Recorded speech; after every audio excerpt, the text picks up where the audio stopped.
Bonjour, je me présente, Monsieur Sabour, lycée qualifiant Mohamed V, l'Ayoun, Académie, l'Ayoun, Saqi al-Hamra. Alors, c'est notre deuxième séance, bien sûr avec le terminal PC. Aujourd'hui, on va voir comment intégrer par partie, ou bien l'intégration par partie. Mais avant ça, j'ai un quatrième exercice à vous donner, suite de l'autre séance, de la séance dernière. Donc, le quatrième exercice, c'est un autre type d'exercice, c'est-à-dire lorsque la fonction est définie par partie. Voici un exemple.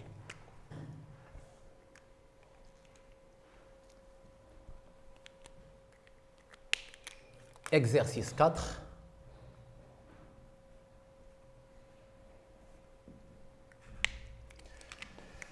Soit f, la fonction numérique,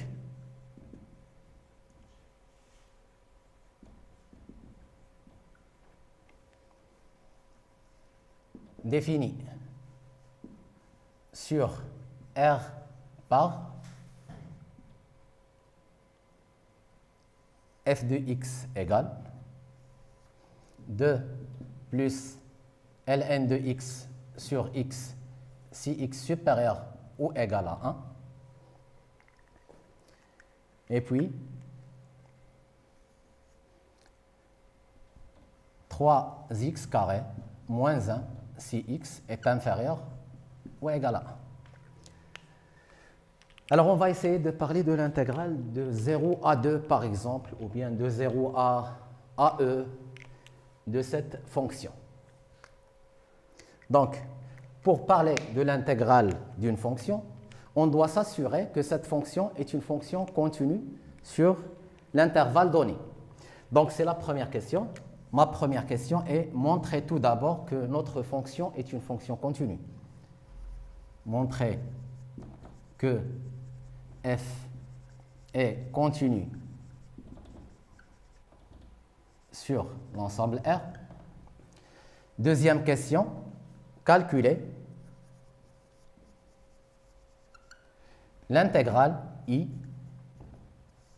l'intégrale de 0 à E de f de x d de x.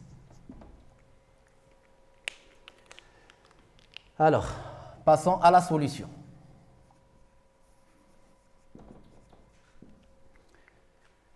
Pour la première question, avant de répondre à cette question, on va dresser une droite, la droite réelle, donc moins l'infini plus l'infini. Il y a 1, donc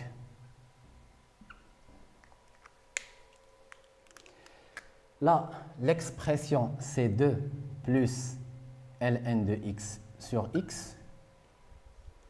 Et là, c'est 3x carré moins 1.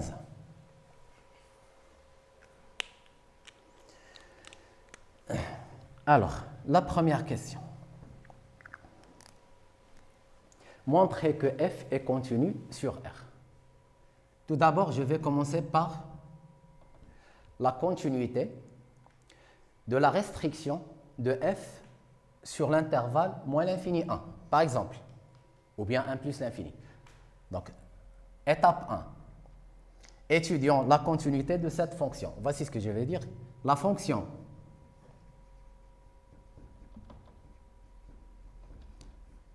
qui à x fait correspondre 3x carré moins 1 est continue sur R. Entre parenthèses, c'est une fonction polynôme.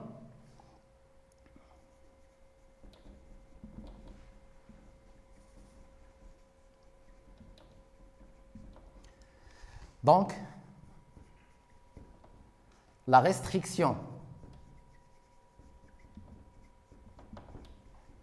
de f sur l'intervalle moins l'infini 1 est continue. Pourquoi cette restriction est continue? Parce qu'il coïncide avec une fonction polynôme qui est continue sur R, en particulier sur l'intervalle moins l'infini 1. Alors, c'est étape 1. Voilà. Étape 2. Je vais prendre cette fonction, ln de x sur x. Comme fonction, elle est définie sur l'intervalle ouvert 0 plus l'infini. Donc, je vais dire la fonction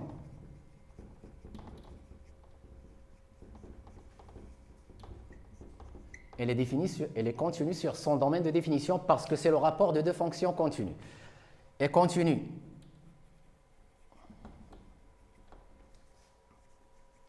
sur l'intervalle 0 plus l'infini.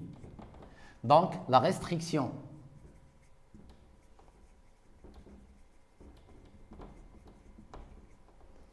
de f sur l'intervalle 1 plus l'infini est continue.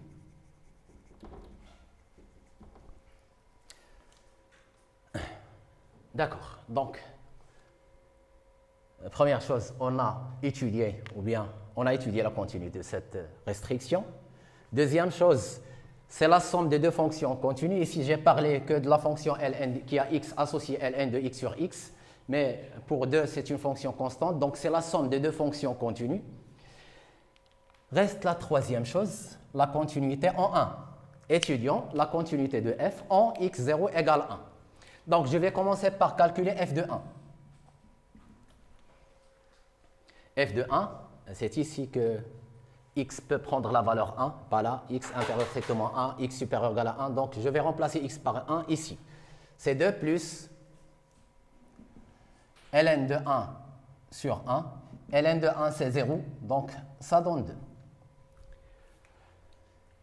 Maintenant, je suis obligé d'étudier la continuité de f en x0 égale 1 à droite et à gauche, ou bien à droite et à gauche de x0 égale 1. Donc, limite, lorsque x tend vers 1, x supérieur à 1 de f de x, bien sûr, on peut mettre un plus, égale, limite, lorsque x supérieur à 1, x tend vers 1, x supérieur à 1 de 2 plus supérieur à 1, ça veut dire on est dans l'intervalle 1 plus l'infini, 2 plus ln de x sur x égale 2 plus ln de 1 sur 1, c'est 2, égale f de 2. Égale f de 1, pardon. Qu'est-ce qu'on va déduire? Que f est continu à droite en x0 égale 1. Maintenant, on va étudier la continuité à gauche. Pour cela, je vais calculer la limite lorsque x tend vers 1, x inférieur à 1 de f de x. Bien sûr, x inférieur à 1, ça veut dire qu'on est dans l'intervalle moins l'infini 1, donc je vais remplacer f de x par 3x carré moins 1. Et ça donne la limite lorsque x tend vers 1, x inférieur à 1. Là aussi, je peux mettre un moins au lieu d'écrire x inférieur à 1, de 3x carré moins 1. Je remplace par x par 1, donc ça donne 3 moins 1, ça veut dire 2, égale f de 1. Donc f, je déduis que f est continu à gauche en x0 égale 1. Donc, la restriction de f sur l'intervalle 1 plus l'infini est continue. La restriction de f sur l'intervalle, bien sûr, lorsque je dis continu, ça veut dire continu sur l'intervalle 1 plus l'infini. La restriction de f sur l'intervalle moins l'infini 1 est continue. F est continu en 1. En conclusion, f continue sur R. Donc, conclusion, f est continue. C'est une fonction continue sur R. Parce qu'on a au programme que les intégrales des fonctions continues et pas les autres fonctions. Alors, maintenant, je vais passer à l'intégrale de 1 à e, de 0 à e, de f de x, d de x.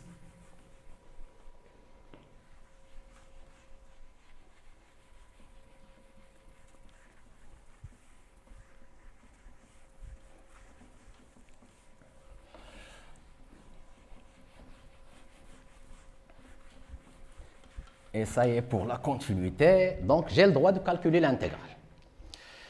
Deuxième question. Je rappelle que l'intégrale demandée, c'est l'intégrale de 0 à e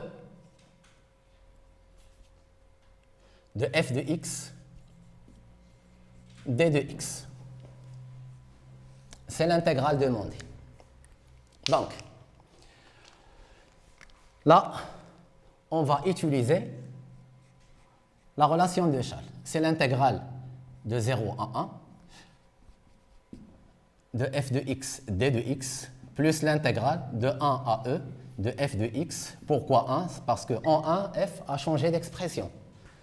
Ce sont des fonctions définies par partie. Alors, c'est l'intégrale de 0 à 1. 0 à 1, ça veut dire, je vais remplacer f de x par 3x carré moins 1, d de x, plus l'intégrale 1 à e. Je vais remplacer sur cet intervalle f de x par 2 plus ln de x sur x, bien sûr, d de x. Alors, et on va faire nos calculs. 3x carré, une primitive, c'est x au cube. Moins 1, ça veut dire moins x, entre 0 et 1. Plus, là, je vais écrire l'intégrale. 1e, 2, plus 1 sur x. 1 sur x représente la dérivée de la fonction ln. Donc, c'est ln' de x. Attention, on n'écrit pas ln de x prime. En mathématiques, f de x, le tout prime, je crois que ça n'existe pas. Donc, on a f' de x. f' de x. C'est la fonction dérivée de la fonction f. Donc, je vais écrire ln' de x. Bien sûr, fois ln de x, d de x. Entre parenthèses, bien sûr. Là, je vais faire les calculs. Donc, 1 moins 1, ça donne 0. Et puis, je remplace par 0, ça donne 0. Ça s'en va. Plus une primitive de 2, c'est 2x. Une primitive de ln' fois ln, bien sûr, u' fois u. U' fois u à la puissance n. Une primitive, bien sûr, c'est 1 sur n plus 1. U à la puissance n plus 1. N, par exemple, appartient à n étoile. Donc, on va utiliser cette primitive u' fois u, c'est-à-dire u' fois u à la puissance 1, ça donne 1 demi ln au carré de x de 1 à e égale, je remplace par e, 2 e plus 1 demi logarithme carré de e, moins, je remplace par 1, ça donne 2 fois 1, c'est 2, plus 1 demi ln carré de 1 égale de e. On sait que ln de e, c'est 1, au carré c'est 1, donc c'est plus 1 demi. Il y a toujours pas mal de calculs. Moins 2, et ça donne 2e. 1 demi moins 2, je vais rendre au même dénominateur, et ça donne 3 sur 2. Alors, quand est-ce qu'on utilise la relation de Chasles dans les calculs de l'intégrale? Par exemple, lorsqu'on a une fonction valeur absolue, ou bien on a une fonction définie par partie. Il y a bien sûr d'autres situations. Maintenant, je vais passer à grand B, c'est-à-dire intégration par partie. On va passer à l'intégration par partie.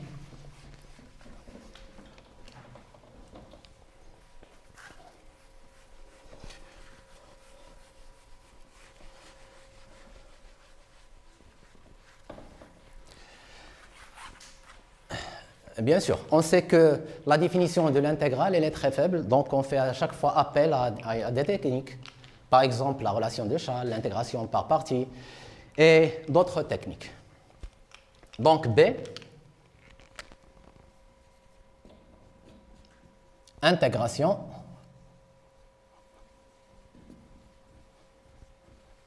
par partie.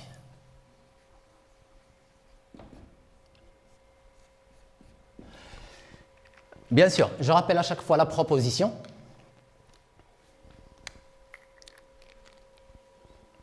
Alors, soit U et v deux fonctions dérivables sur un intervalle i,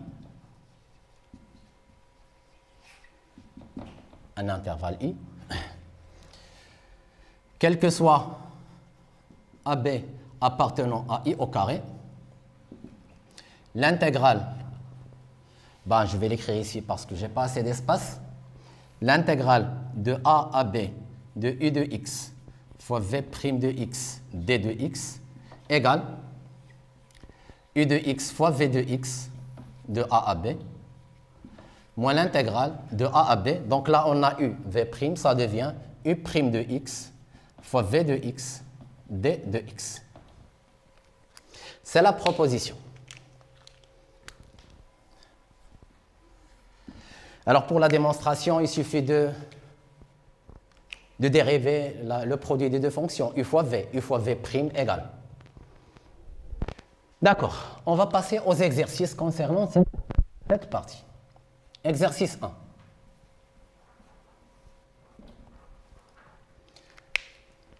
Calculer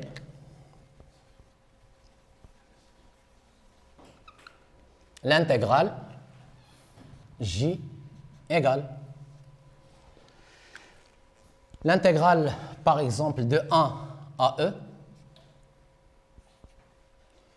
de 2x plus 1 ln de x d de x. C'est l'intégrale j1.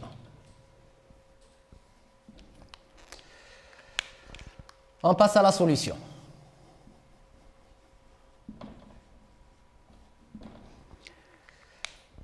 L'essentiel dans une intégration par partie est de savoir l'expression de u de x et l'expression de v de x. On a le produit de deux fonctions, une première fonction, une deuxième fonction. Si on a une seule fonction, par exemple ln, la deuxième sera 1. C'est 1 fois 1. Donc, on essaye toujours d'écrire sous forme de produit de deux fonctions. L'une de ces fonctions, on va l'appeler u de x, u bien sûr, et l'autre c'est v'. Donc, normalement, on a une technique. Les Alpes, ce ne sont pas les montagnes qui se trouvent en Europe. Non. A, c'est hors programme des terminales PC ou bien SVT, donc c'est le programme de sciences maths. A, ça veut dire arc tangente, arc cosinus, arc sinus. C'est une fonction réciproque de la fonction tangente ou bien. Donc A, c'est hors programme, mais je vais l'écrire quand même. L, ce sont les fonctions logarithmes. Je ne dis pas Ln, logarithme décimal, logarithme à base A, logarithme.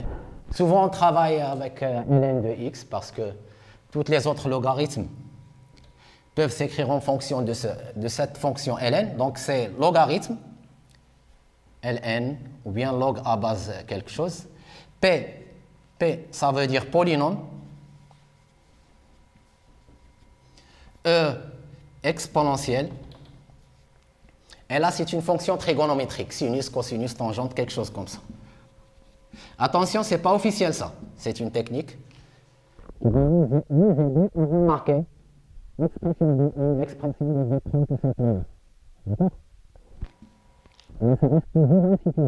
cette technique. Donc, pour notre exemple, on a 2x plus 1, c'est P, ça veut dire c'est la fonction U, bien P, 2x plus 1. Là, c'est L. On va voir l'ordre. Donc, A, il n'y a pas de A dans notre programme. Donc, on a L, c'est la première, c'est ce que je vais mettre U. On pose. Voici ce que je vais poser. On pose. U de x égale U de x égale ln de x.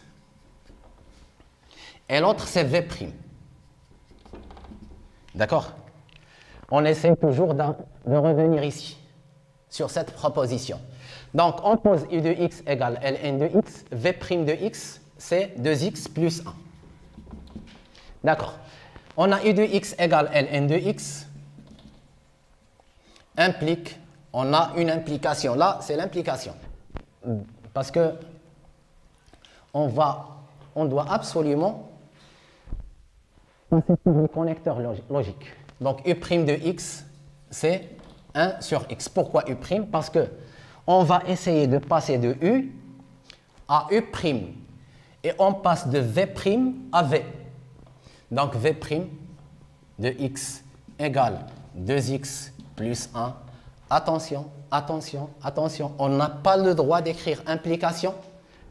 Parce que implication, pourquoi? U de x égale ln de x, il n'y a qu'une seule fonction dérivée. Donc U' de x, forcément 1 sur x. Mais pour les primitives, par exemple, x au carré 2x, il y a quelqu'un qui va mettre x au carré, un autre va mettre x carré plus 1, x carré moins 1, x carré moins 2. Il y a une infinité de fonctions primitives. Bien sûr, si notre fonction est une fonction continue, ce qui est le cas pour cette fonction affine. Donc, je vais mettre virgule, v de x, c'est x carré plus x. D'accord. Maintenant, on va utiliser notre formule J1 égale, on nous a donné 2x plus 1 fois ln de x, d'accord? Voici ce qu'on va écrire. U fois v. Cette diagonale. Donc, c'est x carré plus x. On commence bien sûr par cette fonction, puis ln de x. Ln de x exponentielle x, sinus x, etc. De 1 à e, moins l'intégrale de 1 à e, 1 sur x, facteur de x carré plus x d de x. Alors là, je peux commencer par remplacer. Sinon, on peut laisser le remplacement après. Comme ça, on obtient une fonction primitive de cette fonction. Donc, pour l'intégration par partie, ça nous aide à déterminer des fonctions primitives qui ne sont pas directes, c'est-à-dire qui ne sont pas sur le tableau des fonctions primitives. Donc, je vais remplacer par e. Ça donne e au carré plus e, ln e. Lorsque je remplace par 1, ce n'est pas la peine de l'écrire. Pourquoi? Parce qu'on va multiplier par ln de 1, c'est 0. Moins l'intégrale de 1 à e, donc je vais factoriser par x ici. Donc ça donne x plus 1. Je factorise, puis je simplifie par x, d de x, égale e au carré plus e, parce que ln de e, ça donne 1. Donc c'est l'élément neutre pour la multiplication. Alors là, ça donne x carré sur 2 plus x de 1 à e. Une primitive de x, c'est x carré plus égale e au carré plus e, moins, je remplace par e. Ça donne e au carré sur 2 plus e, moins, je remplace par 1, ça donne 1 demi plus 1. E au carré plus e, moins e au carré sur 2, moins e, moins avec moins, ça donne plus, et là, on rend en même dénominateur, on obtient 3 demi. Donc, je simplifie par e, il reste e au carré moins e au carré sur 2, ça veut dire e au carré sur 2 plus 3 demi. Je crois qu'on va s'arrêter ici pour cette séance. On va essayer de reprendre une séance prochaine, Inch'Allah.